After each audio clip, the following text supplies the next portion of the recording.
নমস্কার, সন্ধ্যে 7টায় আমার বাংলা নিয়ে আমি অয়ন। প্রথমেই চলে যাব বোলপুরে। 2 বছর পর ফিরলেন অনুব্রত মণ্ডল। সিবিআই তাকে গ্রেফতার করেছিল প্রথমে, তারপরে ইডি গ্রেফতার করে গরু পাচার মামলায়, আর তারপরে শুক্রবার রাউস এভিনিউ আদালত তাকে জামিন দেয় ইডির মামলায়। আর আজ ঘরে ফিরলেন অনুব্রত মণ্ডল 2 বছর পর বোলপুরে সকন্যা।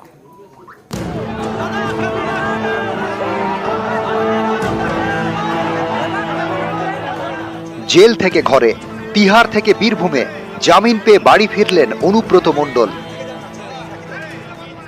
ভালো আছি। মমতা ব্যানার্জি আসছে, শারদীয়ার শুভেচ্ছা।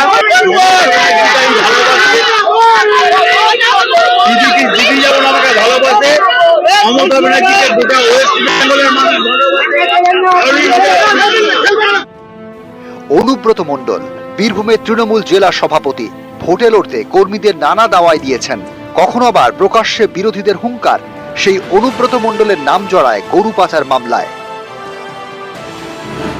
2022 সালের 11ই অগস্ট অনুব্রত মণ্ডলকে গ্রেপ্তার করে সিবিআই। 2022 সালের 17ই নভেম্বর অনুব্রত মণ্ডল তখন আসানসোল জেলে বন্দি অবস্থাতেই তাকে গ্রেপ্তার করে ইডি।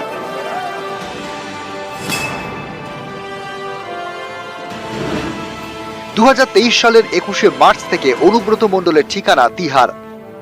গরু পাচার মামলায় বারবার জামিনের আবেদন করেছেন অনুব্রত মণ্ডলের আইনজীবী। প্রভাবশালী তত্ত্বে তা খারিজ হয়ে যায়।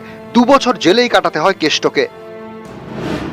শেষমেশ গত 30শে জুলাই সিবিআই এর করা মামলায় সুপ্রিম কোর্টে জামিন পান অনুব্রত। তবে ইডির মামলায় তাকে তিহারে থাকতে হয়। 20শে সেপ্টেম্বর ইডির মামলায় অনুব্রতকে জামিন দেয় দিল্লি রাউস অ্যাভিনিউ আদালত। সোমবার রাতে তিহার থেকে বেরোন বীরভূমের কেষ্ট। অবশেষে তিহার মুক্তি অনুব্রত মণ্ডলের। রাত 9:20 নাগাদ অনুব্রত মণ্ডল বেরিয়ে আসলেন তিহার জেলের গেট থেকে এবং বেরিয়ে আসলেন গটগটিয়ে হেঁটে, এবং আগের থেকে অনেকটাই বেশি কনফিডেন্ট। তার কারণ তার ইতিমধ্যেই ওজন কমেছে 30 কেজিরও বেশি। তিহার থেকে বেরিয়ে দিল্লি বিমানবন্দর সংলগ্ন হোটেলে কিছুক্ষণ বিশ্রাম।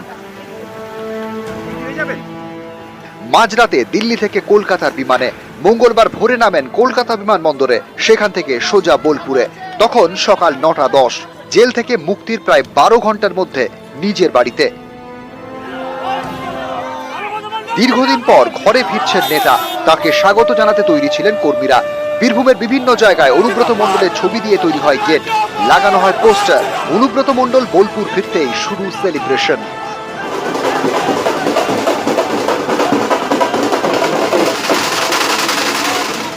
গরু পাচার মামলায় অনুব্রত মণ্ডলের মেয়ে সুকন্যা মণ্ডলকেও জিজ্ঞাসাবাদ করে ইডি। সেটা 2023 সাল। গত 10ই সেপ্টেম্বর সেই মামলায় জামিন পান সুকন্যা। এর দিন 10 পরে অনুব্রত মণ্ডলের জামিন মঞ্জুর হয়। জামিন পেলেও দিল্লিতেই ছিলেন সুকন্যা।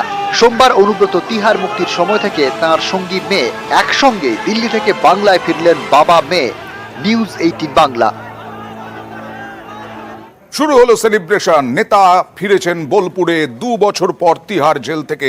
একেবারে শাঁখ বাজিয়ে, ঘন্টা বাজিয়ে, তাসা বাজিয়ে তাকে অভ্যর্থনা জানানো হলো। ফুলে ফুলে ভরিয়ে দেওয়া হলো অনুব্রত মণ্ডলকে। কিন্তু অনুব্রত মণ্ডলের বাড়িতে ঢুকতে পারলেন না অনেকেই, তার মধ্যে 2জন স্থানীয় বিধায়ক। এই 2 বিধায়কই চন্দ্রনাথ সিনহা, বিকাশ রায়চৌধুরী দরজা থেকে ঘুরে গেলেন। দেখুন।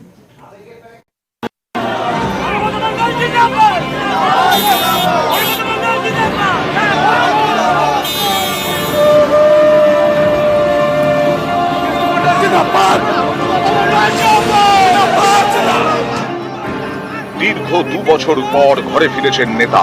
বোলপুরে তৃণমূল নেতা কর্মীদের উচ্ছ্বাস।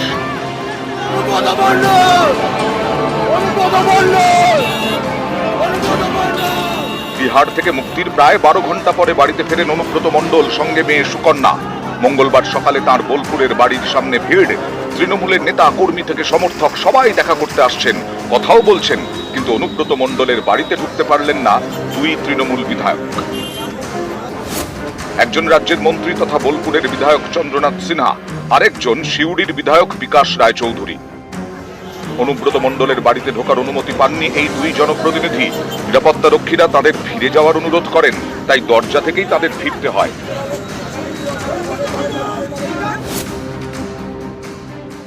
বাড়িতে তো ভেতরে যেতে পারলেন না। এখন তো ব্যস্ত আছি, শারীরিকভাবে আমরা নিশ্চয়ই ঠিক সময় যাব, দেখা হলো যেটুকু, এরপর আমরা ঠিক সময় পৌঁছে যাব। বাধা দেওয়া হয়েছে বলে আমার মনে হয় না। অনেকটা পথ পাড়ি দিয়ে এই বয়সে 2 বছর তিহার জেলে থাকার পর তিনি এসেছেন। শারীরিক অস্ত্র থাকতেও পারে, আমাদের মধ্যে কোনো দ্বন্দ্ব, কোনো বিভেদ নেই। ঘরে ফেরা নেতার সঙ্গে দেখা করতে এসেও অনেকেই দেখা পাননি। তালিকায় তৃণমূলের নেতা থেকে বিধায়কও রয়েছেন। দেখা হয়েছে? না, দাদার সঙ্গে দেখা হয়নি। আমাদের জ্যামের জন্য একটু দেরি হয়ে গেছিল। উনি অনেকক্ষণ এখানে ছিলেন। আমরা অপেক্ষা করব দাদা দেখার জন্য, টায়ার্ড হয়ে আছেন। না, দেখা হয়নি। দুর্ভাগ্য যে আমরা আসতে একটু দেরি করেছি, রাস্তায় জ্যাম ছিল। এসেই দেখছি যে উনি অনেকক্ষণ বসেছিলেন, তারপরে স্বাভাবিক কারণে তিনি অনেক দূর জার্নি করে আসছেন, তো একটু টায়ার্ড হয়ে গেছেন। মানে অলরেডি উনি ওপরে উঠে গেছেন, কারণ সারা রাত উনি গাড়ি করে এসছেন, সারা রাত ঘুমননি উনি, তার জন্য বোধহয় চান টান করবেন, বিশ্রাম নেবেন, এর জন্যই এখন আর দেখা হচ্ছে না। বোলপুরের নিচুপট্টি বীরভূমের তৃণমূল জেলা সভাপতি অনুব্রত মণ্ডলের বাড়ি। একসময় এই বাড়ির সামনে ভিড় লেগেই থাকতো। গরু পাচার মামলায় অনুব্রত গ্রেফতার হতেই ছবিটা বদলে যায়। মঙ্গলবার কেষ্ট ফিরতেই ফিরল চেনা ভিড়, আবির খেলে উচ্ছ্বাস। আমাদের দাদা বীরভূমে ফিরে এসেছে, আমাদের খুবই খুশি ও আনন্দিত, কারণ আমার দাদা এসেছে বলে পুজোর ঢাকটা আর একটু জোরে বাজাবো। পুজোর আগে দাদা ফিরে এসছেন, আমাদের গর্ব। ঢাকের বাড়ি, গুড় বাতাসা একই আগেকার সিনে আছে। দাদা এসছেন, আমাদের হাত থেকে বলার কিছু নেই।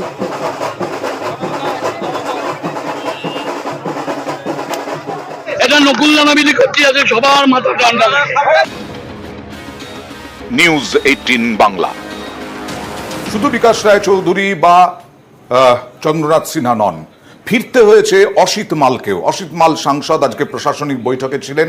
সে অসিত মাল আজকে বিকেলের দিকে গিয়েছিলেন অনুব্রত মণ্ডলের সঙ্গে দেখা করতে, কিন্তু অসুস্থ রয়েছেন অনুব্রত মণ্ডল, ক্লান্ত রয়েছেন, সেই কারণে তিনি দেখা করতে পারেননি।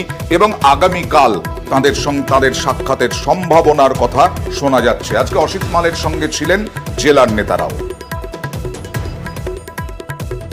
দেখা কালকে হবে, আজকে কারোর সঙ্গে উনি ক্লান্ত আছেন। হ্যাঁ, সেটাই তো সময় দিলেন। কালকে বলে সেকেন্ড হাফ, ফার্স্ট হাফ নয়, সেকেন্ড হাফ।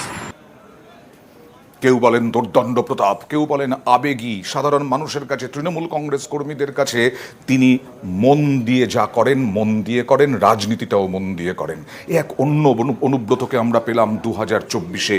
একেবারে অন্য স্টাইল, অন্য রকম বেশভূষা, একদম 30 কেজি ওজন কমা।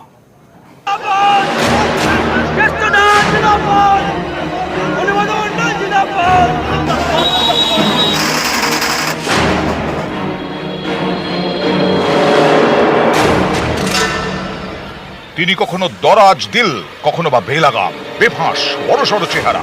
মাথার থেকে বেশি শুনেছেন মনের কথা। কিছু না বলেই নির্দেশ দিয়েছেন, তাকিয়েছেন শুধু কড়া চোখেই। বীরভূম মানেই কেষ্ট কারিশমা।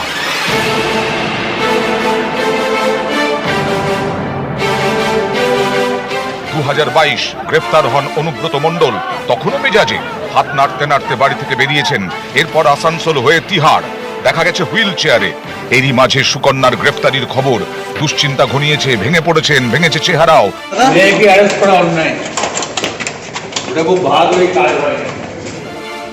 দিনে দিনে কমেছে ওজন, হেভি থেকে হালকা হয়েছেন।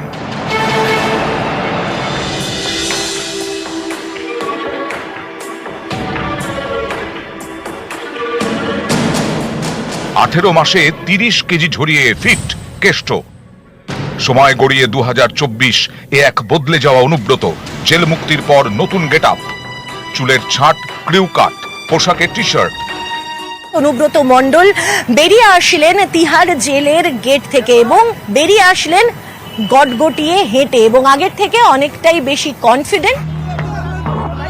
কলকাতা বিমানবন্দর থেকে বেরোলেন হুইল চেয়ারে। 4 ঘন্টা পর বোলপুর। নিজের মাটির গন্ধ, ফেলে যাওয়া চারপাশ, আবার সেই কেষ্ট কথা।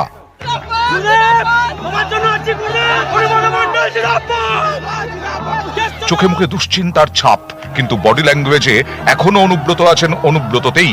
নিচুপট্টিতে বাড়ির সামনে ভিড় অনুগামীদের, স্লোগানে, পুষ্পবৃষ্টিতে তখন তিনি ভাসছেন।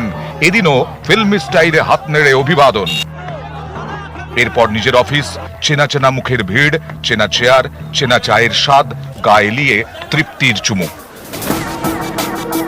আবেগ আর অনুব্রত নানা সময়ে যেন সমার্থক শব্দ। রাজনীতি করেছেন ভালোবেসে, আবেগ বিপাকে ফেলেছে, বিতর্ক বাঁধিয়েছে বারবার। বাড়িতে দরজায় যান, মানুষকে জিজ্ঞেস করুন, মানুষ বলবে আমরা কিছু না কিছু পেয়েছি, সেটা কি উন্নয়ন নয়? তবু আবেগী অনুব্রত নিজেকে বেঁধে রাখতে পারেননি কখনোই। কথায়, শরীরী ভাষায় বারবার তিনি অন্যরকম, অনুগামীদের কাছের মানুষ, মনের মানুষ। সময়টা কম নয়, প্রায় 2 বছর জমিয়ে রাখা সব অনুভূতি আর চেপে রাখতে পারলেন না। কেষ্ট কাঁদলেন, কেষ্টর কথা কান্না হয়ে ঝরল। নিউজ 18 বাংলা।